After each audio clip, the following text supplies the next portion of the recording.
Siap, gerak.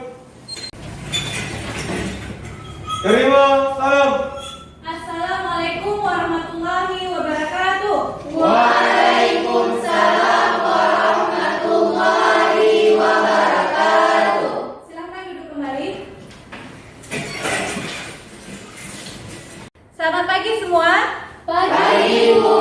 Bagaimana kondisinya hari ini? Sehat? Sehat, Bu. Alhamdulillah.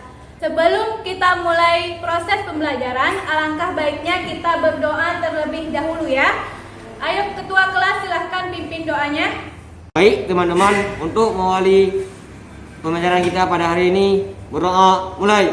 Rabbi shrah li sadri wa yassir li amri wahlul 'uqdatam min lisani yafqahu qawli. Rabbi zidna ilman warzuqna fahman.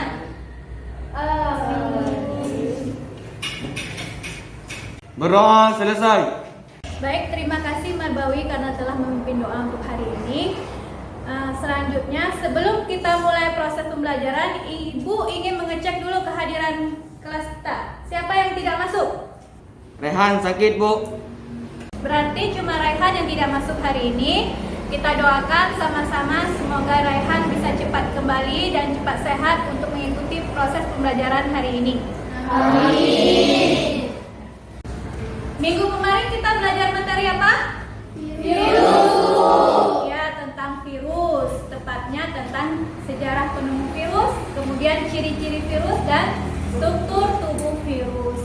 Siapa yang masih ingat tentang materi minggu kemarin? Saya, Bu. Baik, silakan Fitrah untuk menjawab. Pada pertemuan sebelumnya, kita membahas tentang materi virus. Virus berasal dari kata virion, yang artinya racun. Virus dikatakan racun karena umumnya virus tersebut sifatnya merugikan dan dapat menyebabkan penyakit. Virus ditemukan pertama kali oleh Adolf Meyer. Ia ilmuwan asal Jerman tahun 1883 dengan meneliti penyebab penyakit mosaik pada tanaman tembakau. Begitu, Bu. Terima kasih. Tepat sekali jawaban dari Fitrah. Siapa yang masih ingat virus itu termasuk makhluk hidup atau benda mati? Saya, Bu. Ya, silahkan Ainun. Virus dapat digolongkan ke dalam makhluk hidup dan benda mati. Alasan virus dapat digolongkan ke dalam makhluk hidup karena virus dapat berkembang biak dan memperbanyak diri.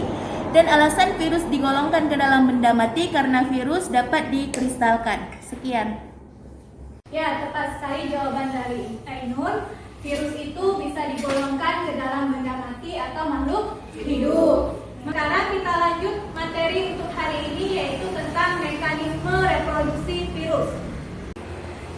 Hari ini kita akan belajar tentang mekanisme reproduksi virus, yaitu tujuannya apa kalian belajar tentang mekanisme reproduksi virus? Yang pertama, siswa mampu menganalisis mekanisme yang terjadi pada reproduksi virus dengan benar. Kemudian yang kedua, menganalisis tahapan reproduksi virus antara siklus litik dan siklus lisogenik. Kemudian yang ketiga, kalian mampu membuat laporan hasil analisis terkait mekanisme reproduksi virus dengan tepat.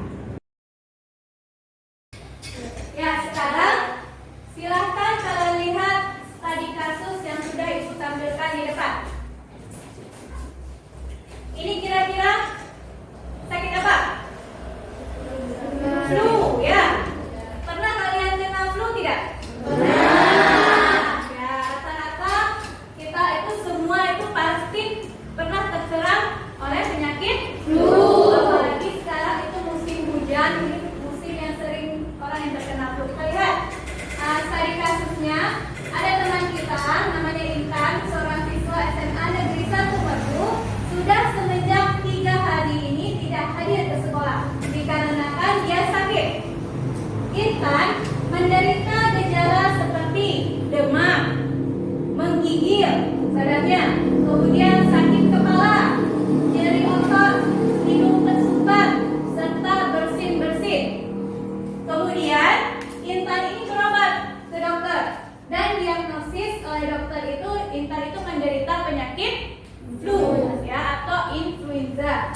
Dan disarankan dalam beberapa hari ini harus beristirahat dengan total karena virus itu sifatnya menular. Ya, ada beberapa pertanyaan di sini.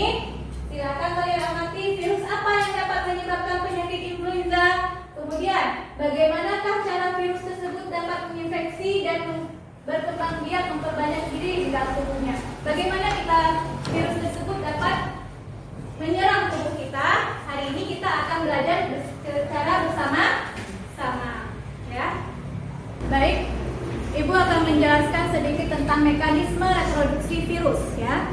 Bagaimana virus itu dapat berkembang biak di dalam tubuh? Yaitu ada dua cara, yaitu dengan cara infeksi secara litik dan infeksi secara lisogenik. Untuk lebih pahamnya, silakan kalian amati video yang akan Ibu tampilkan di depan. Silakan ya.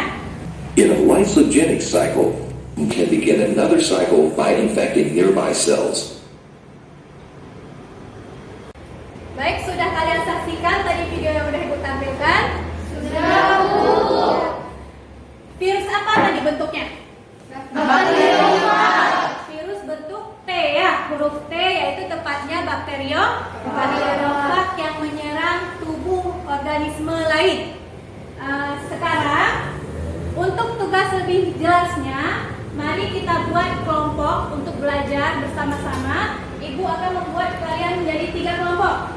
Kalau sudah jelas, silahkan kalian bentuk kelompoknya masing-masing dan duduk sesuai dengan kelompoknya masing-masing. Sudah bergabung semua? Sudah, Bu.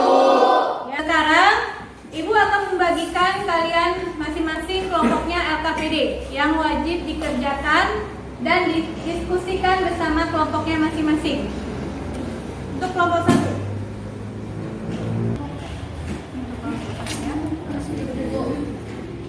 Kelompok 2. Ya, sekarang coba dibuka LKPD-nya. Lihat petunjuknya yang ada di LKPD masing-masing. Kalau sudah siap, silakan kerjakan sekarang. Jadi kira-kira 38 sampai 39 derajat Celcius. Setelah itu, hidung mampet dan nyeri seluruh badan, terutama di bagian sendi sama tenggorokan.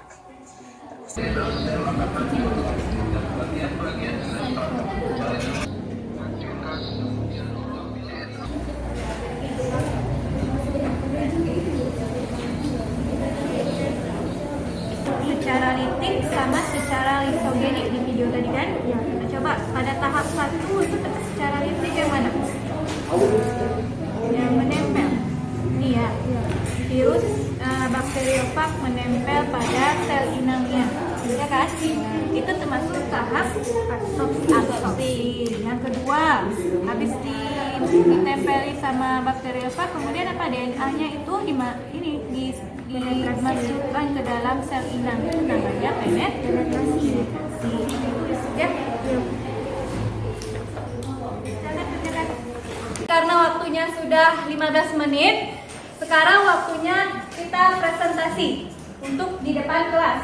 Silakan kelompok 2 untuk mempresentasikan ke depan. Silakan, Nak. Assalamualaikum warahmatullahi wabarakatuh. Waalaikumsalam warahmatullahi wabarakatuh. Saya Resya Fidinda, perwakilan dari kelompok 2, ingin mempresentasikan hasil diskusi kami dari hasil pengamatan video, yaitu tentang infeksi secara litik. Yang pertama kita lihat ada adsorpsi. Adsorpsi yaitu pada saat saraf ekor dan seludang ekor berikatan dengan reseptor membran sel. Selanjutnya ada penetrasi. Penetrasi pada saat DNA fag meninggalkan kapsid menuju sel inang. Yang selanjutnya ada sintesis, yaitu DNA fag diproduksi bersama protein fag. Yang selanjutnya, yang keempat ada perakitan, yaitu perangkat virus seperti kapsid diproduksi. Dan yang terakhir ada lisis, yaitu virion melepaskan diri. Demikianlah presentasi dari kelompok kami. Ada yang ingin memberikan saran, tanggapan ataupun pertanyaan? Kami persilahkan kepada kelompok 3. Saya perwakilan dari kelompok 3 ingin bertanya kepada kelompok 2.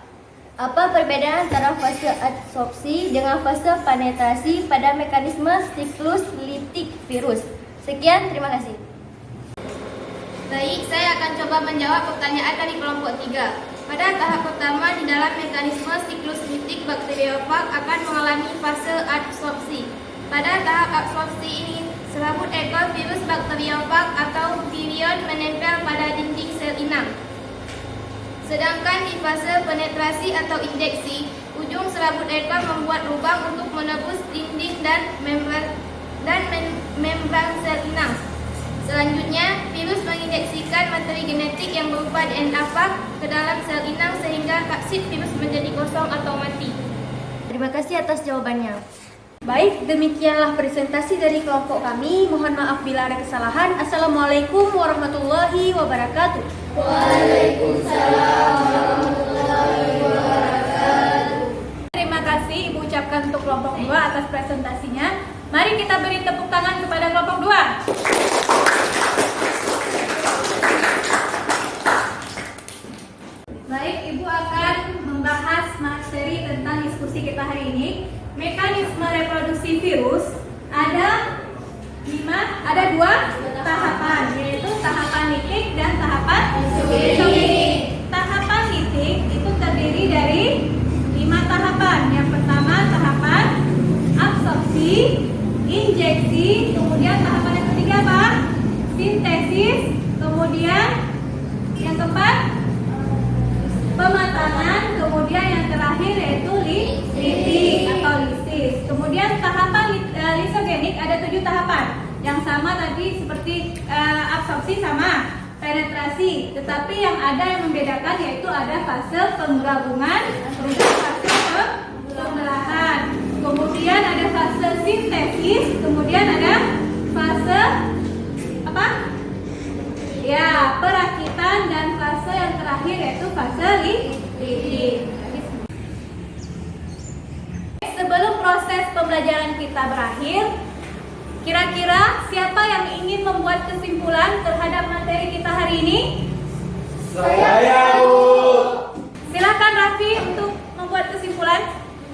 Bahwa mekanisme reproduksi itu terdapat 2 tahapan, Bu, yaitu yang pertama siklus litik. Siklus litik itu ada yang namanya adisiplit. Nah, adisiplit ini terdapat 5 tahapan, yaitu ada absorpsi, injeksi, sintetis, perakitan atau litik atau lisis. Nah, yang tahap kedua adalah siklus lisogenik. Siklus lisogenik terdapat 7 tahapan, Bu, yaitu ada absorpsi, injeksi, penggabungan, pembelahan, sintetis, perakitan dan litik. Sekian, Bu. Terima kasih. Terima kasih Ibu ucapkan kepada Rafli yang telah membuat kesimpulan. Baik, selanjutnya Ibu akan menyimpulkan pembelajaran kita hari ini. Yang pertama, virus merupakan dan mempunyai kemampuan berkembang biak atau memperbanyak diri. Proses replikasi virus itu disebut yaitu proses replikasi.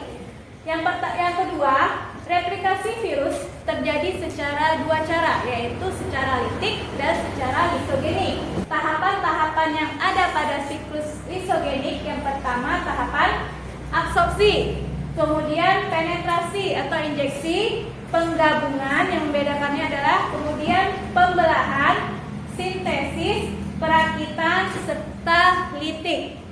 Baik, sebelum kita akhiri pembelajaran hari ini, coba Gina silakan kamu sampaikan rencana tindak lanjut pembelajaran hari ini. Dengan mempelajari materi hari ini, saya akan memahami bagaimana cara virus tersebut dapat berproduksi dan berkembang biak di dalam tubuh manusia. Karena umumnya virus itu bersifat patogen atau mematikan. Dan untuk lebih menambah pemahaman, saya akan lebih banyak mencari informasi terkait materi ini dari sumber bahan-bahan bacaan lainnya. Terima kasih ucapkan kepada Gina yang telah membuat review tentang pembelajaran kita hari ini. Baik, sebelum kita mengakhiri pembelajaran kita hari ini, Ibu akan membagikan kalian soal evaluasi yang harus kalian kerjakan dalam waktu 5 menit. Ya, kerjakan masing-masing tanpa melihat ke kawannya dan tanpa lihat buku ya, tutup bukunya ya. Berarti sekarang Ibu akan bagikan soal evaluasi yang harus kalian kerjakan.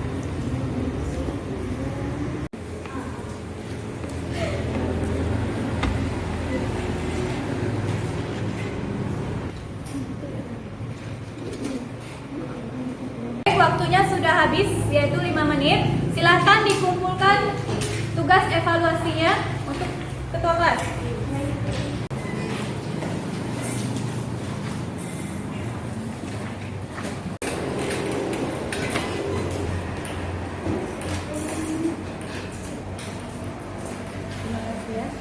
Untuk minggu depan, silahkan kalian pelajari materi yaitu tentang peranan virus bagi kehidupan manusia. Jadi, kemudian selanjutnya, sebelum kita mengakhiri proses pembelajaran hari ini, lebih baik kita berdoa dahulu ya. Silahkan ketua kelas untuk memimpin doanya. Baik teman-teman, untuk mengakhiri pelajaran kita pada hari ini, berdoa mulai.